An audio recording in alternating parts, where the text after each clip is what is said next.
और बड़ी खबर हलाल सर्टिफिकेशन से जुड़ी हुई। तो हलाल सर्टिफिकेशन को लेकर यूपी में लगातार सियासत गर्मा गई है। अब इन मामलों में यूपी एसटीएफ ने 5 रुकनी टीम तश्कील की है। एडीजी एसटीएफ अमिताभ यश की हिदायत पर टीम बनाई गई है। एसपी विशाल विक्रम सिंह की सरबराही में ये टीम अपना काम करेगी। कई रियासतों तक जांच का दायरा होने की वजह से टीमों की तादाद को बढ़ाया जा सकता है। तो हलाल सर्टिफिकेशन को लेकर अब जांच यूपी सरकार की तरफ से तेज हो गई है। आपको बताते चलें, लखनऊ में इस मामले को लेकर शिकायत दर्ज कराई गई थी। कहा जा रहा था कि जिन सामानों पर हलाल सर्टिफिकेशन की जरूरत नहीं है उन पर भी हलाल सर्टिफिकेट लगाया जा रहा है। ऐसे में तमाम स्टोर्स पर जो एसटीएफ की टीम है वो पहुंच रही है, जांच यहां पर की जा रही है और इन प्रोडक्ट्स की बिक्री पर बैन लगा दिया गया है। तो इसके चलते जिन दुकानदारों को जानकारी नहीं है उन पर भी यहां कार्रवाई की जा रही है। कई दुकानदारों पर एफआईआर भी दर्ज की गई है। तो अलग अलग जगहों पर अफसरान की छापेमारी देखने को मिल रही है और इससे खासा परेशानी भी कुछ दुकानदारों को होती हुई नजर आ रही है। तो दूसरी तरफ इसको लेकर यूपी में बड़े पैमाने पर सियासत भी देखने को मिल रही है। कहा जा रहा है कि इलेक्शन के चलते ये सियासी एजेंडा है और दूसरी तरफ ये भी कहा जा रहा है कि किसी एक तबके को फायदा पहुंचाने और दूसरे तबके को नुकसान पहुंचाने के लिए इस तरह के काम किए जा रहे हैं। तो आप ये तस्वीरें देख रहे हैं किस तरह से एसटीएफ की टीम अलग अलग मॉल्स में पहुंचकर प्रोडक्ट्स की जांच कर रही है कि जिन प्रोडक्ट्स पर हलाल सर्टिफिकेट लगा हुआ है उनकी बिक्री तो नहीं हो रही है, क्योंकि यूपी सरकार ने इनको लेकर इनकी बिक्री पर पाबंदी आयद की है। तो अलग अलग इलाकों में किस तरह से जांच की जा रही है उसका भी जायजा लेने की कोशिश करेंगे और इसी को लेकर ज्यादा जानकारी हासिल करते हैं हमारे नुमाइंदे अतीक अहमद लखनऊ से हमारे साथ जुड़ गए हैं। अतीक, ये मामला एक एफआईआर से शुरू हुआ था लेकिन अब इसका दायरा बढ़ता हुआ नजर आ रहा है। अब बात जांच तक पहुंच गई है। अलग अलग मॉल्स में देखा जा रहा है कि जो एसटीएफ की टीम है वो जांच कर रही है। तो क्या कुछ जांच में देखने को मिला? कह सकते हैं कि लगातार जब से इस पे माहौल गर्म चल रहा था और इस पे एफआईआर दर्ज हो गई थी। हालांकि 5 कंपनियों के खिलाफ एफआईआर दर्ज हुई थी और पूरे मामले की जांच यूपी पुलिस से एसटीएफ ने ले ली थी। एसटीएफ की जांच के बाद खाद्य आयुक्त की टीम लगातार चेकिंग कर रही है कि ऐसे प्रोडक्ट जिसपे हलाल लिखा होता है कहीं वो मार्केट में बिक तो नहीं रहे, क्योंकि पूरी तरह से प्रतिबंध लगा दिया गया था।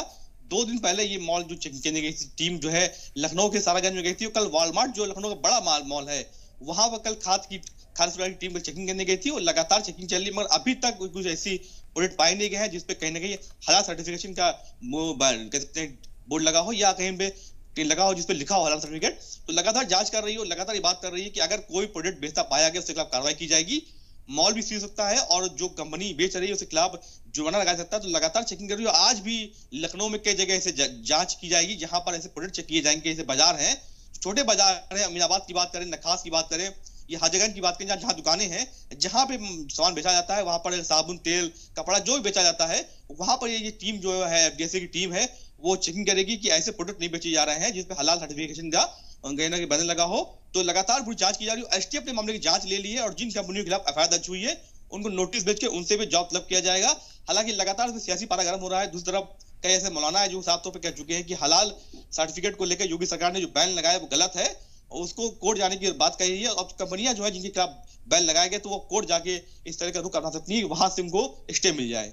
बिल्कुल, कहीं ना कहीं इस मामले को लेकर सियासत भी बड़े पैमाने पर देखने को मिल रही है। वहीं ये भी कहा जा रहा है अतीक कि जो हलाल सर्टिफिकेशन का जो पूरा काम है वो मरकजी सरकार की निगरानी में होता है। मरकजी सरकार को इसकी जानकारी है, उसके रूल्स एंड रेगुलेशन के तहत ही ये जारी किया जाता है। ऐसे में यूपी सरकार को कार्रवाई करने से पहले जो मरकजी सरकार है उसके रूल्स एंड रेगुलेशंस को पढ़ना चाहिए था और मरकजी सरकार से बातचीत करनी चाहिए थी। लेकिन यहाँ पर तो देखने को मिल रहा है कि यूपी सरकार ने जैसे अवलीन तरजीह इस केस को दी और इस पर फौरी कार्रवाई शुरू कर दी।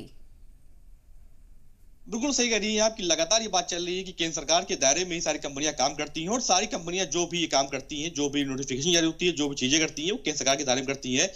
यूपी सरकार में एक व्यापारी ने इस मामले में एफआईआर दर्ज कराई। एफआईआर दर्ज किए हुए 2 दिन नहीं हुआ कि यूपी सरकार ने पूरे उत्तर प्रदेश में जो भी प्रोडक्ट बिकते थे हलाल सर्टिफिकेशन का बैन लगता था उस पर जाके रोक लगा दी और रोक लगने के 1 दिन बाद नहीं हुआ कि लगातार छापेमारी जारी हो गई।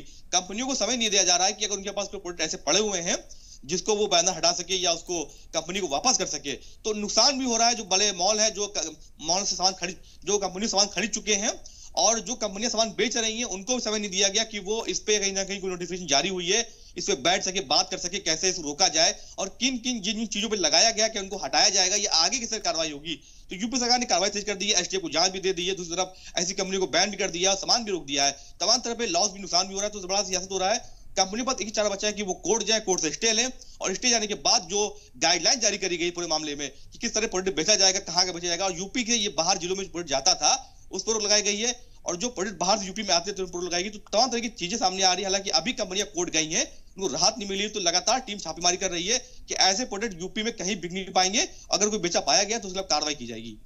बिल्कुल, कहीं ना कहीं ऐसे को लेकर कार्रवाई देखने को मिल रही है। तो वहीं सियासत भी उरूज पर है और जो अपोजिशन है वो भी इस मामले को लेकर यूपी सरकार की मुखालफत करती हुई नजर आ रही है। और अगर इसी तरह से छापेमारी कार्रवाई चलती रही है, चूंकि कुछ दुकानदारों को यकीनी तौर पर परेशानी हो रही है, बहुत सारे ऐसे प्रोडक्ट्स देखने को मिल रहे हैं जिन पर हलाल सर्टिफिकेट दिया हुआ है। तो ऐसे में क्या कुछ बयानबाजी अतीत देखने को मिल रही है और ये भी देखा जा सकता है कि आगे ये और बढ़ती हुई नजर आएंगी। साहब, लगातार जब से ये एफआईआर दर्ज हुई है तब से जो इस मामले में कह सकते हैं सियासी पारा गर्म हो गया है। समाजवादी पार्टी के प्रवक्ताओं ने कह दिया है कि पहले ही योगी सरकार अगर चाहती थी तो पहले ही इस प्रोडक्ट पर रोक ला सकती थी। जब चुनाव करीब आता है, अब 24 चुनाव करीब आ रहे हैं, ऐसे में हलाल सर्टिफिकेशन को लेकर इस मामले को मुद्दा बनाना, अगर उनको रोक लगानी थी रोक लगा देते, उस मामले में कहीं ना कहीं अंदर ही अंदर खत्म कर सकते थे। मगर उसको बयानबाजी करके मीडिया में लाकर एफआईआर दर्ज कराकर पूरे मामले को सियासी पारा गर्म देकर 24 इलेक्शन को लेकर कहीं ना कहीं फायदा पहुंचाने की बात की जा रही है। वहीं भाजपा की तरफ से प्रतिक्रिया ये आई है कि जो कंपनियों ने हलाल सर्टिफिकेशन का बैनर लगा के जो प्रोडक्ट बेचते थे उसे एक विशेष वर्ग खुश किया था और वही विशेष वर्ग उन कंपनियों से सामान खरीदता था। दूसरे जो व्यापारी होते थे उनको लॉस होता था, जिसके चलते कहीं ना कहीं अब उत्तर प्रदेश में जो हलाल मीट भी है उस पर भी बात चल रही है कि उस पर बैन किया जाएगा। बिल्कुल, यूपी सरकार की तरफ से ये कहा जा रहा है कि सिर्फ जो मीट से जुड़े हुए प्रोडक्ट हैं उन पर ही हलाल सर्टिफिकेट की जरूरत होती है। जो रोजमर्रा की जिंदगी में इस्तेमाल करने वाली चीजें हैं उन पर इस सर्टिफिकेट की जरूरत नहीं है। ऐसे में सभी चीजों पर जो सर्टिफिकेट दिया जा रहा है उसकी जांच होनी चाहिए। ऐसे में अब देखना होगा इस मामले का आगे क्या कुछ नतीजा निकल कर आता है। अतीक तफसील के लिए आपका बेहद शुक्रिया।